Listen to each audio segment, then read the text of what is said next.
Welcome back, deep divers. Get ready, because we're about to launch ourselves into a cosmology that's truly expansive, and let me tell you, it's jam-packed with more beings than you can shake a cosmic stick at. We're diving deep into the Urantia book, folks. But this isn't your average astronomy lesson. Oh, absolutely not. We're talking about a whole universe filled with an incredible diversity of beings. And forget your usual suspects, we're going way beyond different species here. Think more along the lines of entities with origins, powers, and roles that are so diverse. I mean, it makes your average sci-fi epic look like a small-town parade. I'm already getting a serious case of cosmic curiosity. So how does the Urantia book even begin to make sense of all this? How do we tell the cosmic players apart? Well, it all starts with a fascinating classification system. You see, in the Urantia book, beings are organized based on their origin in relation to the divine. Okay, so not just humans evolved from apes, but something a bit more, shall we say, celestial. Exactly. It's almost like a giant cosmic family tree, tracing lineage back to the source of all creation. And by understanding their origins, we start to unlock clues about their power, their purpose, in the grand scheme of things. It's like a cosmic game of who's who, but instead of social connections, we're unraveling divine relationships. I'm hooked already. Tell me more. Well, the Urantia book breaks it down into three primary categories: beings with a triune origin, those with a dual origin, and those with a single origin. Triune origin, dual origin. Okay, my brain's already doing somersaults trying to picture this. Let's start with the basics. Who are these triune origin beings? Picture this: the Father, the Son, and the Spirit, those big players on the Paradise deity team, joining forces in a breathtaking act of creation. That's the kind of power we're dealing with here. These beings are like the cosmic architects, if you will. Wow. Talk about an all-star team. So if the triune origin beings are the architects, who are the foremen? Who are the dual origin beings? Think of them as the cosmic management team, brought into existence by any two of the Paradise deities. So still calling the shots, but maybe on a slightly smaller scale? You could say that. They wield tremendous power, but their focus tends to be a bit more specialized. They each have their own unique domains and responsibilities. Got it, like department heads in the grand cosmic corporation.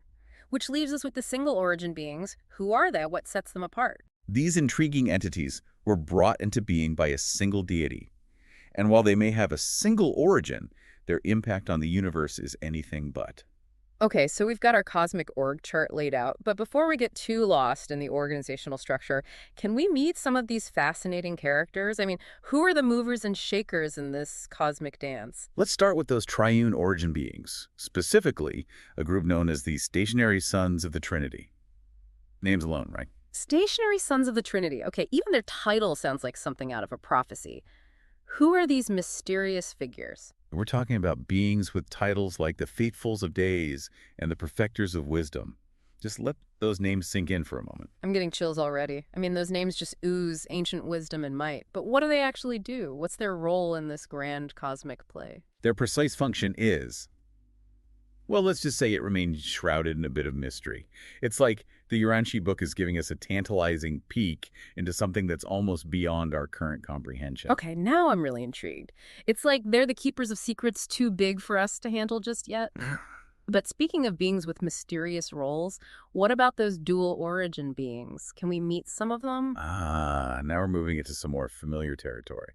Remember the Melchizedeks? Wait, Melchisedeks? Hmm. Like those figures from religious texts? The ones who always seem to be popping up at pivotal moments? The very same. But while other traditions might focus on their role as priests or kings, the Urantia book really expands their portfolio. So they're not just making guest appearances anymore. What are they up to in this grand cosmic scheme? Think of them as cosmic administrators, educators, even judges. They're the ones keeping the wheels of destiny turning. Wow, talk about wearing many hats. So they're the ones making sure everything runs smoothly. And what about those archangels? They always seem to show up when big things are about to go down, don't they? You've got that right. In the Urantia book, archangels are depicted as these incredibly powerful messengers, carrying out the divine will and playing a key role in the grand narrative of, well, pretty much everything. So if the Melchizedeks are the cosmic administrators keeping everything running smoothly, the archangels are the ones delivering the big news, the ones making sure those pivotal messages get through. That's one way to put it. Think of them as the heralds of destiny, often appearing at those crucial turning points in a planet's evolution. I mean, their presence alone signifies that something monumental is about to happen. So we've met the cosmic architects and administrators, but what about the single origin beings? It feels like this is where things might get a bit more personal, don't you think? You're right. This is where we mortals get to step into the spotlight, at least indirectly. And when we talk about single origin beings, we can't ignore those fascinating entities known as thought adjusters. Thought adjusters. They're one of those concepts that always seem to spark more questions than answers for me. Can you give us a little refresher on what makes them so special? All right, imagine this. A fragment of the universal Father, the source of all creation, residing within your mind. Wait, hold on. We're not talking metaphorically here. Nope, not a metaphor. We're talking about an actual fragment of the universal Father existing within your consciousness, guiding you from within.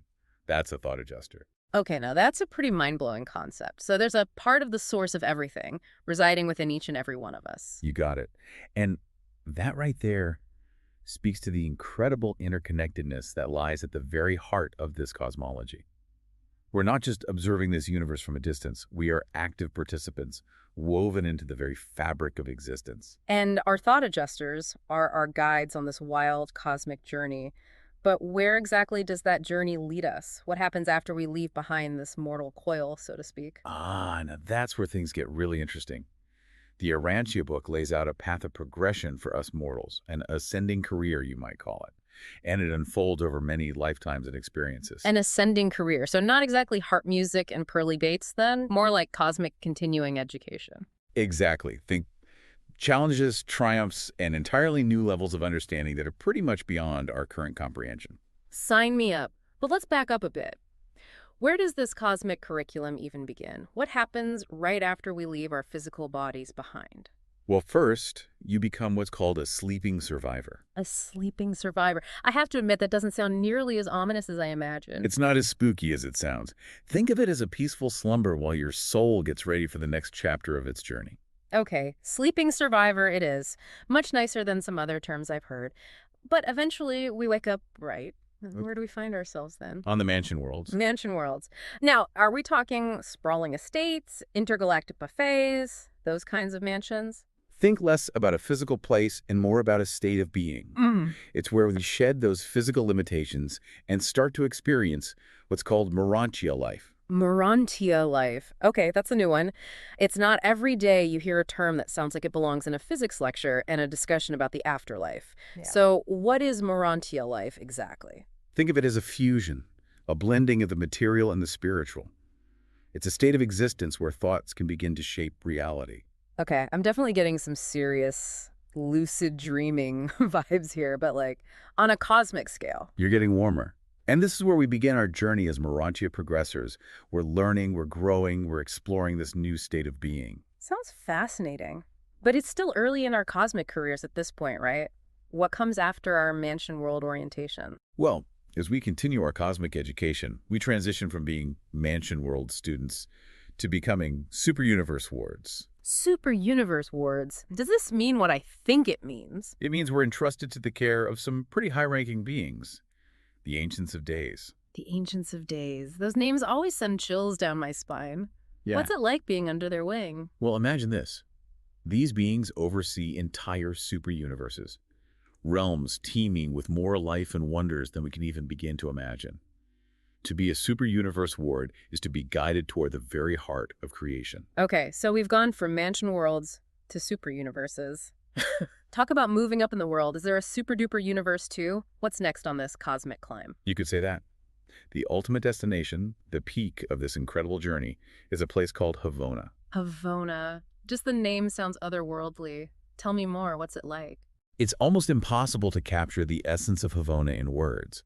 It's the central universe, a realm of pure spirit existing outside of space and time as we know them. It's a realm of unimaginable beauty, perfect harmony, where we shed the last remnants of our material existence and merge with our true spiritual selves. So we've journeyed from sleeping survivors all the way to Havona, a realm of pure spirit. It's a mind-blowing transformation to even think about. But is that it? Is Havona the final destination? Do we just park ourselves in this paradise of perfection and call it a day? Well, the journey continues, but it takes on a different quality in Havona. It's less about climbing through levels and more about exploring the infinite depths of our being. Okay, I think I get you. It's like we've been so focused on reaching the summit of this cosmic mountain Hmm. that now that we're here, we can finally take in the view. But a view this vast has got to take a while to absorb. What exactly do we do in this state of pure spirit? Imagine a state of constant learning and discovery. But forget textbooks and lectures. In Havona, knowledge is absorbed directly through experience and intuition. Wow. It's like the universe is our classroom. So what, do we just hang out with other pure spirits, swap stories, compare notes on eternity? We commune with other beings of pure spirit, yeah, but we also explore the boundless creativity of the divine mind, delve deeper into the mysteries of the cosmos. Havona is about expanding our understanding of existence itself. Okay, that sounds pretty amazing. It's like Havona is less a final destination and more the beginning of a limitless journey. But I have to ask, is there anything beyond Havona? Does the cosmic curriculum ever truly end? Well, the Urantia book does hint at an even greater destiny for those who complete the Havona experience, those who achieve paradise arrival. Paradise arrival. So are we talking about those mysterious finalators we've mentioned before? The very same. We join the mortal core of finality. The mortal core of finality. That name, I don't know, it just sounds so final. But what do these finalators actually do? And that's the real head-scratcher, isn't it? The book offers these tantalizing clues about this ultimate stage of being, but ultimately it leaves a lot to the imagination. Classic Urantia move. Always leaving us wanting more. But seriously, what do we actually know about this final stage? Well, we know it involves some form of essential service to the cosmos. It's like we graduate from the Universal Academy and join the ranks of those who actually sustain all of creation. But the exact nature of that work, that's something we're left to ponder. So even after achieving the highest levels of spiritual understanding, there are still mysteries to unravel, adventures to be had. Who knew eternity could be so exciting? Exactly. And that sense of wonder, that insatiable curiosity, well, it's something the Urantia book seems to encourage. Remember those unclassified and unrevealed beings we mentioned earlier? Oh, how could I forget? It's like the book dropped a bombshell and then just moved on. What's the deal with those enigmatic entities? They're a potent reminder that our understanding of the cosmos is far from complete. There are entire categories of beings, entire realms of existence that we haven't even begun to fathom. It's almost like those moments in science fiction when someone stumbles upon some ancient text. Suddenly there are whispers of lost civilizations, forgotten technologies, and the possibilities just explode. Exactly. And that sense of wonder, of infinite possibility, that's what the Urantia book does for us. It stretches our awareness, pushes the boundaries of our imagination, invites us to consider a reality far more vast and interconnected than we ever thought possible. Well, we've certainly covered a lot of cosmic ground in this deep dive. We've met beings with powers we can only dream of, peeked into realms beyond space and time, even glimpsed the potential of our own cosmic journey. It's a lot to process, no doubt, but I have to say I'm feeling incredibly inspired. As you should be. Because for all its complexities and mind-boggling details, the Urantia book ultimately points to a very simple but profound truth. Yeah. We're all part of something much greater than ourselves. A grand cosmic tapestry woven from an infinite variety of threads, each one essential to the whole.